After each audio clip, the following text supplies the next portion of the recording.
신약 성경 히브리서 2장 10절에서 18절까지 말씀입니다. 한 절씩 교독하도록 하죠. 그러므로 만물이 그를 위하고 또한 그로 말미암으니가 많은 아들들을 이끌어 영광에 들어가게 하시는 일에 그들의 구원의 창시자를 고난을 통하여 온전하게 하심이 합당하도다. 들어가게 하시는 이와 거룩하게 함을 입은 자들이 다 한 근원에서 난지라. 그러므로 형제라 부르시기를 부끄러워하지 아니하시고 이르시되 내가 주의 이름을 내 형제들에게 선포하고 내가 주를 교회 중에서 찬송하리라 하셨으며 또다시 내가 그를 의지하리라 하시고 또 다시 볼지어다 나와 및 하나님께서 내게 주신 자녀라 하셨으니 자녀들은 혈과 육에 속하였음에 그도 또한 같은 모양으로 혈과 육을 함께 지니심은 죽음을 통하여 죽음의 세력을 잡은 자 곧 마귀를 멸하시며 또 죽기를 무서워함으로 한평생 매어 종 노릇하는 모든 자들을 놓아 주려 하심이니 이는 확실히 천사들을 붙들어 주려 하심이 아니요 오직 아브라함의 자손을 붙들어 주려 하심이라. 그러므로 그가 범사의 형제들과 같이 의심을 마땅하도다. 이는 하나님의 일에 자비하고 신실한 대제사장이 되어 백성의 죄를 속량하려 하심이라. 그가 시험을 받아 고난을 당하셨은즉 시험 받는 자들을 능히 도우실 수 있느니라. 아멘. 성탄절을 앞둔 오늘 여러분에게 전한 하나님의 말씀 제목은 성탄절. 우리는 다 기뻐하잖아요. 그런데 예수님도 기쁘셨을까? 성탄절을 맞이하시는 예수님은 그 마음이 어떠셨을까? 여러분 생각해 보셨습니까? 그거를 생각하려고 그래요. 예수님이 이 땅에 태어나신 그 의미를 되새기면서 우리 한 사람 한 사람이 이 성탄을 통해서 받은 구원의 은혜가 얼마나 소중한지 다시 한번 우리 마음에 새기는 그런 시간이 되기를 바랍니다. 혹시 생일 좋아하지 않는 사람 있습니까? 난 싫어. 이런 분 아마 없지 않나 생각합니다. 큰 손주가 아주 어릴 때에 아침에 일어나기만 하면 하는 이야기가 자기네 네 식구 생일을 말을 합니다. 아빠 생일은 언제고, 엄마 생일은 언제고, 동생 생일은 언제고. 근데 자기 생일을 말할 때는 언제고를 말하지 않아요? 자기 생일은 며칠 남았다고 이야기를 해요. 숫자에 민감한 이 녀석이 연초에는 200일도 더 남은 자기 생일을 하루하루 하나씩 빼가면서 매일 확인시켜주고 있어요. 왜 그럴까요? 잊어버리지 마 이거잖아요. 선물 준비해놨어? 이런 심오한 뜻이 그 속에 있는 것 같아요. 캐나다에서 공부할 때 그때는 모두가 다 가난했습니다. 아이들도 어리고요. 어느 집 아이가 생일을 맞이하면 가까운 학생 가족들이 다 그 집으로 모입니다. 당시 아이들이 가장 좋아하는 요리는 두 가지. 잡채, LA 갈비. 그리고 가난하니까 큰 케이크는 못 사고 조그마한 케이크 하나 준비합니다. 케이크 앞에 모여 앉아서 생일 노래 부르고 축하한다 박수 쳐주죠. 그런데 그걸로 끝났다가는 그날 온 집안이 울음바다로 끝나고 맙니다. 주인공이 촛불을 끄고 나면 그 촛불을 다시 켜야 됩니다. 왜요? 그 다음 아이가 케이크 앞에 앉아서 또 생일 노래를 받아야 되니까. 지 생일도 아닌데 그래서 다시 생일 노래합니다. 조그마한 초가 다 닳아서 케이크에 구멍이 날 때까지 모인 아이들 하나하나 순서에 따라서 생일 노래 불러주고 또 촛불 끄고, 생일 노래 불러주고 또 촛불 끄고. 그날은 그곳에 모인 아이들 모두의 생일이 되어야 합니다. 왜 이렇게 할까요? 생일은 즐거운 날이에요. 생일은 한 생명이 시작되고 태어나고 한 생명이 새롭게 시작되는 그런 날이잖아요. 물론 요즘은 자연과학이 발달됐다 해가지고 생명의 시작이 언제부터인가 논쟁이 벌어집니다. 하지만 전통적으로 생명의 시작은 언제부터입니까? 어머니 뱃속에서 나오는 그 순간에 시작돼요. 그래서 생일을 귀 빠진 날이라고 그러지 않습니까? 어른들 맞죠? 왜 코 빠진 날이라 안 그러고 귀 빠진 날이라 그러는지. 출산할 때 위험이 너무나 컸지 않습니까? 아이의 머리와 귀가 산도를 완전히 빠져나와야 산모도 살고 아이도 사는 거죠. 생명은 이렇게 생일에 시작됩니다. 이날부터 울고 웃는 인생살이, 새로운 인생살이가 시작돼요. 만약 이 날이 없다면 우리가 불평하고 원망하는 삶도 없지만 우리가 평생 동안 정말로 밤잠 자지 아니하고 먹지 않고 우리가 이루어놓은 우리의 업적이라고 자랑할 수 있는 그런 것들도 다 없는 거예요. 또 우리가 그토록 사랑하고 아끼는, 정말로 하루라도 안 보면 너무나 안타까운 사랑하는 사람들, 소중한 사람들도 없는 거예요. 이전에 없던 생명이 이날 비로소 시작되죠.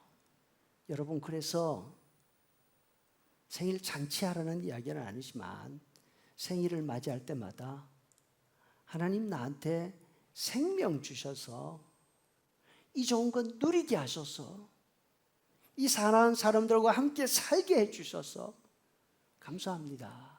이 감사 들어야 할 줄로 생각합니다. 아멘. 그러니까 생일이 소중하지 않을 수가 없습니다. 우리 생일은 이렇다 치고, 그러면 예수님께 있어서 예수님의 생일은 어떨까요? 크리스마스 성탄절은 우리가 예수님의 생일로 기억하고 축하하는 날이잖아요. 사실 우리에게는 예수님의 생일이 우리 개인의 생일보다 더 소중하고 없어서는 안 되는 그런 날이잖아요. 크리스마스가 없었더라면, 그래서 예수님이 이 땅에 오시지 않았더라면 어떡할 뻔했느냐 그 말이죠. 이거는 선물을 받고 못 받고의 문제가 아니지 않습니까? 성탄절이 없었더라면 예수님이 이 땅에 오시지 않았을 것이고, 그러면 우리는 모두 지옥 자식이에요. 지옥 불쏘시개 깜들이에요. 여러분 다 아시잖아요. 아무리 박수 받고 축하받으면서 태어났다 하더라도 예수님이 이 땅에 오시지 않았더라면 우리의 그 인생은 다 지옥 갈 수밖에 없었죠. 예수님이 이 땅에 태어나심으로 지옥 자식인 우리 인생들에게 구원의 길이 열리게 되었습니다. 할렐루야. 그래서 성경에 보면 예수님의 탄생, 예수님의 생일이 전 지구지연 경사로 표현되어 있잖아요. 하늘에서는 천사가 나타나서 노래하고, 들판에서는 밤중에 양을 지키던 목동들이, 이 사람들이 360을 똑같은 소냄새, 소똥냄새, 양똥냄새 맡고 사는 사람들이 뭔 기뻐할 일이 있겠어요. 그런데 이 사람들이 밤잠이 다 달아나도록 기뻐하잖아요. 동방 페르시아 천문학자들이 먼 곳을 찾아옵니다. 예루살렘이 덜썩덜썩합니다. 마치 천사로부터 시작해서 동방 박사, 마국간 짐승들까지 총 출동해서 예수님의 태어나심을 축하하면서 그 집에 다 모여드는 그런 느낌이 들어요. 그래야지 세상의 창조자, 세상의 주인이 이 땅에 오시는데, 이 낮고 찬한 지구를 방문하시는데 그렇게 해야지, 이런 생각 들죠? 그렇지만 여러분, 예수님의 탄생을 축구하는 성경의 이런 표현들은 진실로 하나님을 믿는 몇 사람들이 일이었어요. 제한되어 있었어요. 다른 사람들은 그날에 무슨 일이 일어났는지 전혀 알지를 못했던 거죠. 당시 예루살렘 왕은 헤롯이잖아요. 헤롯은 자기 나라에서 일어나는 일은 세세하게 모든 것을 다 알고 있었어요. 왜? 안 그러면 불안하니까. 그럼에도 불구하고 예수님이 태어나신 지 2해가 다 되어 가는데 예수님이 태어나신 걸 전혀 모르고 있었어요. 페르시아 천문학자들이 왔을 때 그 소식 들고 기절할 만큼 놀라잖아요. 헤롯 주변에 모여든 대제사장들과 성경학자들도 전혀 모르고 있었어요. 만약에 메시아가 태어난다면 다윗의 동네 베들레헴일 것이라고 이야기하면서도 예수님 만나러 길을 떠나지 않습니다. 왜요? 관심이 없으니까. 이렇게 볼 때 예수님이 이 땅에 오신 그날 모습은 천사가 동원이 되고 목동들이 기뻐하고 페르시아에서 사람들이 왔음에도 불구하고 예수님의 모습은 위험 있는 하나님의 모습이 아니었던 거죠. 진정으로 하나님의 구원을 바라는 얼마 안 되는 사람들 외에는 예수님의 오심을 기다리지도 않았고 알지도 않았고 환영하지도 않았던 거죠. 요한복음 1장 11절에서 자기 땅에 오심에 자기 백성이 어떻게 해요? 영접했다? 안 했다? 영접하지 않았다.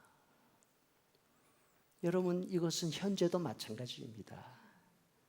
온 세계가 불빛 장식으로 화려하고 음악 소리로 넘치어나지만 그 가운데 예수님의 오심을, 그 의미를 알고 진심으로 기뻐하는 사람들은 그리 많지가 않습니다.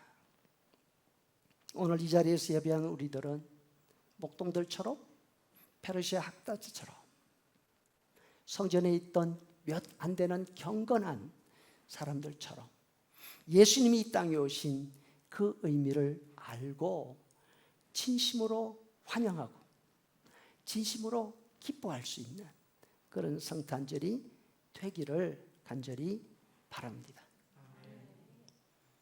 천사보다 더 뛰어나신 예수님이 이 땅에 오신 것은 하나님으로서 세상 잘 돼가나 보자, 차려입고 순시 오신 것이 아니에요. 영광의 찬송 가운데 세상 모든 높은 사람들의 경배받으면서 그렇게 오신 것도 아니에요. 물론 예수님은 당연히 이보다 더 뛰어난 환영을 받으셔야 마땅한 분이죠. 하나님이시니까, 성자 하나님이시니까.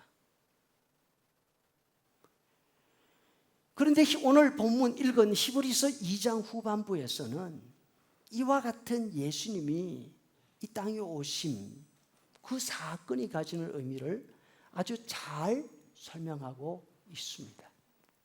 그래서 오늘은 10절에서 18절까지 좀 길게 읽었어요. 이거를 5구절로 정리해 보니까 이래요. 9절에 보니까 오직 우리가 죽음의 고난을 받으신 예수를 보니, 오직 우리가 영광을 받으신 주님을 보니 아니고 무엇을 받으신? 죽음의 고난을 받으신 예수를 보니 모든 사람을 위하여 죽음을 맛보려 하십니다. 10절에 보니까 고난을 통하여, 뭘 통하여? 고난을 통하여 온전하게 되심이 마땅하도다. 이 구절을 읽을 때마다 예수님은 처음부터 완전하신 분인데 더 온전해질 게 뭐가 있나 이 생각이 들어요. 그런데 이 땅에 태어나시는 그 고난을 통해서 더 온전해지셨다. 이러고 보면 예수님께도 마찬가지지만 우리들한테도 고난이 그리 나쁜 것만은 아니에요. 그렇죠?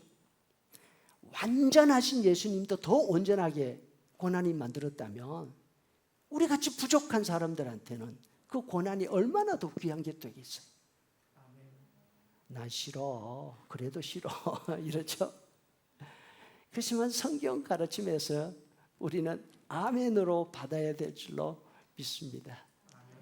내 생각하고 성경 생각이 다를 때 성경 틀렸어 하지 마시고, 내 생각은 그렇지만 성경 말씀이 이러니까 나는 아멘 할 거야 할 수 있기를 바랍니다.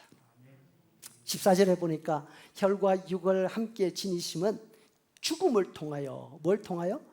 죽음을 통하여 죽기를 무서워하는 자들을 놓아주려 하심이라.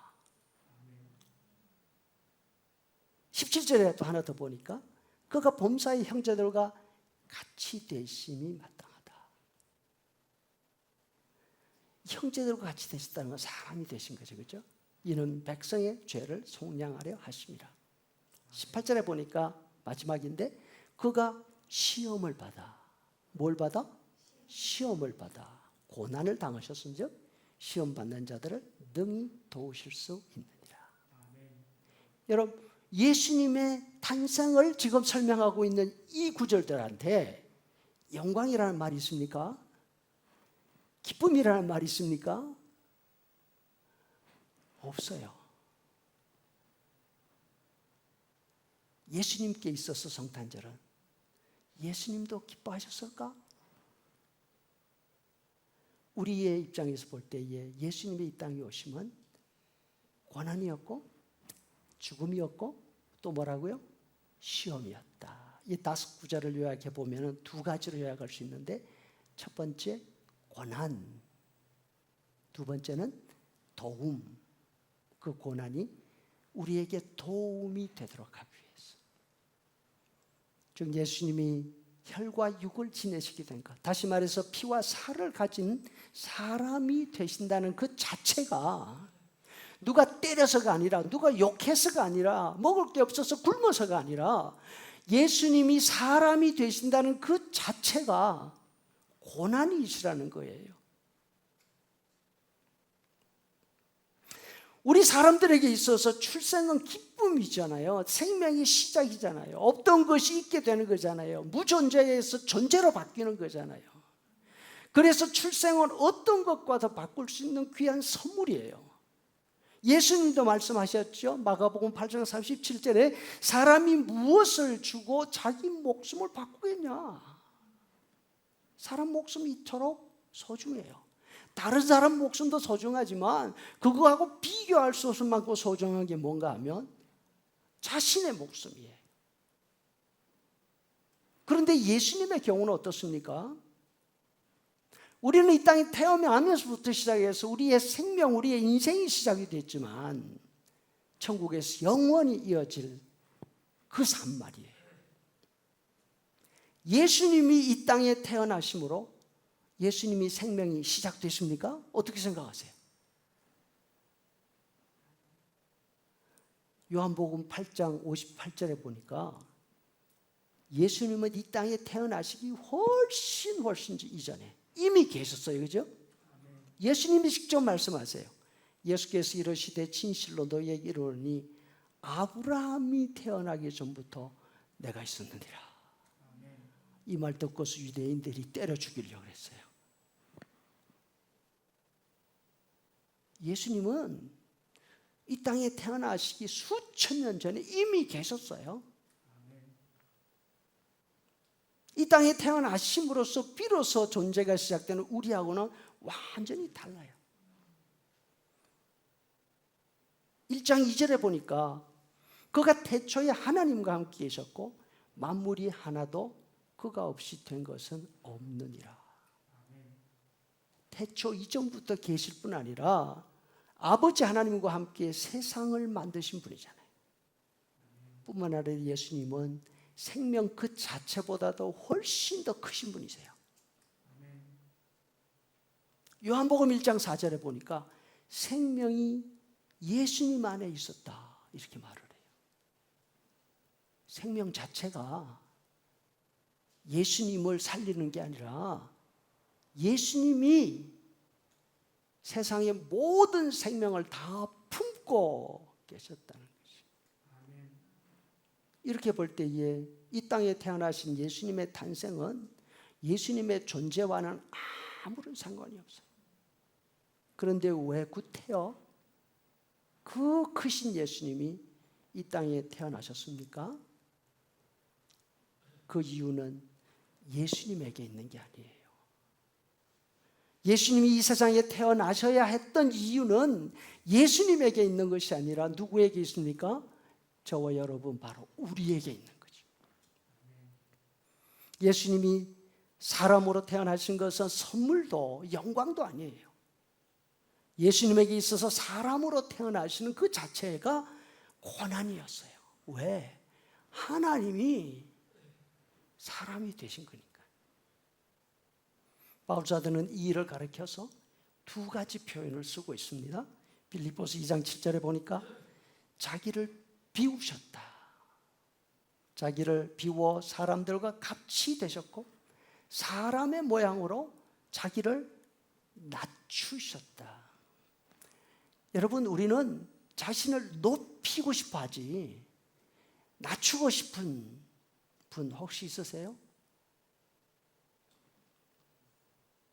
예수님이 사람이 되신 것은 자기를 비우셨다. 자기를 낮추셨다. 이런 거라는 거죠. 여러분, 비운다는 이 표현은 우리도 가끔 마음을 비웠다 이렇게 말하는 경우 있지 않습니까? 그래, 차라리 내가 마음을 비우지. 내가 마음을 비우지. 어떡하겠어? 이렇게 말하잖아요. 언제 이런 말 합니까? 상대방의 뜻대로 다 해주려고 마음 먹을 때. 내 생각, 내 이익에 하나도 챙기지 않고 모든 걸 다 그래, 당신 하고 싶은 대로 다 하게 해줄게. 이렇게 할 때에 뭘 비웠다고요? 마음 비웠다 그러잖아요.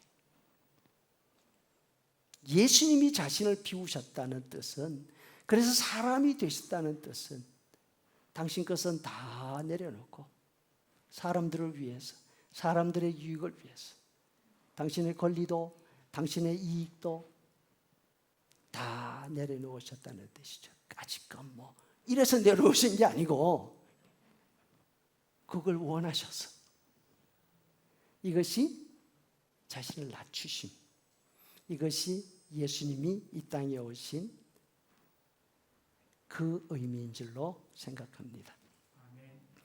참 놀랍지 않습니까? 우리에게는 출생이 모든 가치의 귀중한 것들의 시작인데 예수님에게는 출생이 모든 것을 다 내려놓는, 모든 것을 다 비우시는 일이었다. 그렇게 말해요. 자신을 비우는 일은 쉽지 않습니다. 물론 성공하는 일도 쉽지 않고 대단히 어려운 일이에요. 성공하고 싶지 않은 사람은 아무도 없는데 모두가 다 성공을 바라지만 성공하는 사람은 아주 손꼽을 만큼이잖아요. 그런데 그 어려운 성공보다 더 어려운 일이 하나 있습니다. 그건 뭐냐면 자신이 한 성공을 내려놓는 일이에요. 사람들을 하는 말로 좋아합니다. 산은 올라갈 때보다 언제 조심하라고요? 내려올 때 조심하라고.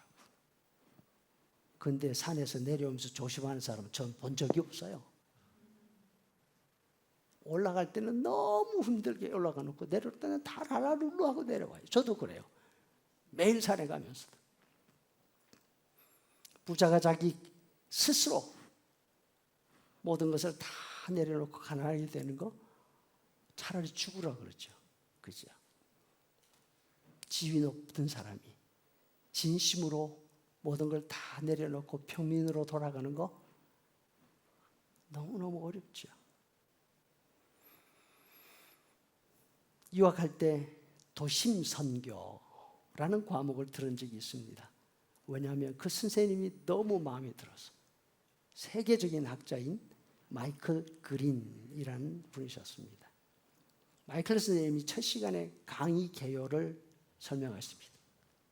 읽을 책, 제출해야 하는 페이퍼, 중간고사와 기말고사, 그리고 이것을 통해서 당신이 어떻게 학습을 평가하겠는지. 세계적인 학자잖아요. 요구하는 수준이 간단하지가 않아요. 첫 시간 그 실라버스 이야기를 들으면서 저부터 시작해서 모든 학생들이 코가 석자나 빠졌어요. 이걸 계속해 마라. 그런데 선생님이 귀가 번쩍 뜨이는 이야기를 하세요. 이 책 한 페이지도 읽지 않아도 된다. 페이퍼 한 장도 내지 않아도 된다. 중간고사, 기말고사 치지 않아도 된다.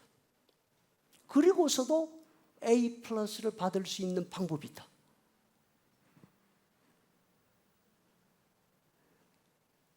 귀가 번쩍하지 않습니까? 이 과목이 도심 선교가 아니냐. 앞으로 12주 동안 매 주말 다운타운에 가서 홈리스들하고 같이 생활하고 그 사람들처럼 살고 그 사람들처럼 자고 그 사람들처럼 먹고 그렇게 하고 돌아오면 내가 A 플러스 주겠다.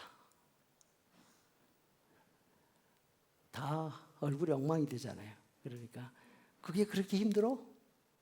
그러면 씻거나 옷 갈아입지 말고 다운타운에 안 가도 돼. 손까지도 씻거나 옷 한번 갈아입지 말고 이 강의가 끝날 때까지 12주 동안 그렇게 살면 A 플러스는 안 줘도 A는 주지. 여러분 몇 사람이나 손들었을까요? 선생님 차라리 내가 도서관에서 죽는 한이 있어도 이 책 읽고 페이프 쓰고 기말고사 중간고사 다 치겠습니다. 아니 여러분 지금 홈리스들 전도하겠다고 도심 선교 지금 과목 듣고 있잖아요. 그런데 홈리스들처럼 살면은 A 플러스 주겠다는데 홈리스처럼 되는 거 아무도 원치 않아요. 이처럼 사람이 낮아지는 거 어렵습니다. 높이 올라가는 데 성공하는 사람은 들어있지만 낮아지는 일에 성공하는 사람은 아주 드뭅니다. 혹시 성공한 분 있으면 저한테 꼭 알려주세요. 예수님의 고난은 마구간에서 태어나셨기 때문이 아니에요. 예수님의 고난은 십자가에서 죽으셨기 때문이 아니에요. 그것보다 훨씬 더 이전에 사람이 되신다는 그 자체가 예수님으로서는 감당할 수 없는 고난이었던 것입니다. 천지를 지으신 하나님이 17살 시골 소녀의 뱃속에 들어가셨잖아요. 천지에 있는 모든 생물에게 밤낮으로 먹을 것을 주시는 하나님이 가난한 시골 어린 어머니 품에 안겨서 그 젖을 빨고 자랐잖아요. 천군 천사 찬양 가운데 늘 계시던 그 하나님이 30년이 넘는 세월 동안 알아주는 사람 하나 없이 동네 목수로서 일을 배우고 그렇게 사셨잖아요. 무식하다, 외람되다, 세상의 온갖 비난을 다 받으셨죠. 어느 하나 고난 아닌 것이 없었습니다. 그리고 세상을 어지럽힌다는 흉악한 죄인의 그 죄목을 뒤집어 쓰고 빨가벗긴 채 십자가에 달려 죽으셨잖아요. 세상의 모든 생명을 가지고 있으신 생명의 주인이 돌무덤에 갇혀서 3일 동안 죽음의 세력에 계셨잖아요. 예수님의 삶은 탄생부터 죽음까지 어느 하나 고난이 아닌 것은 없어졌습니다. 왜 이런 고난을 겪으셨습니까? 왜 이런 고난을 스스로 자초하셨습니까? 바로 우리를, 그 자리에 있어야 될 우리를 예수님 당신의 형제로 삼으시고, 예수님 당신이 하나님과 영원토록 누리고 계시던 그 영광 안으로 우리를 인도하시기 위해서. 할렐루야. 10절에 보니까 많은 아들들을 이끌어 영광에 들어가시는 일에 고난을 통해서 온전하게 되시기 위해서. 인간은 우리가 겪는 시험을 그대로 똑같이 겪으시고, 우리가 느끼는 죽음의 두려움을 그대로 똑같이 느끼시기 위해서 우리와 조금도 다름이 없는 모습으로 이 땅에 오신 것입니다. 그것이 성탄의 의미입니다. 이 땅에서 사셨습니다. 우리의 죽음을 대신해서 십자가에 달려 죽으셨습니다. 다시 묻습니다. 왜? 우리와 똑같이 되셔야 했기 때문에. 우리의 아픔과 고통을 속속들이 다 경험하셔야 했기 때문에, 무엇보다도 우리의 죄를 대신해서 그 모든 무거운 짐을 다 짊어지셔야 했기 때문에, 예수님이 이 땅에 오시면 예수님에게는 처음부터 끝까지 고난뿐이었지만 그것이 우리에게 도움이고 우리에게 구원이고, 우리가 예수님의 형제가 되고 우리가 하나님의 영광을 함께 누리는 복이 되는 것입니다. 그래서 크리스마스를 맞이할 때마다 우리는 우리를 생각하는 것이 아니라 예수님을 생각하는 그런 시간이 되어야 할 것입니다.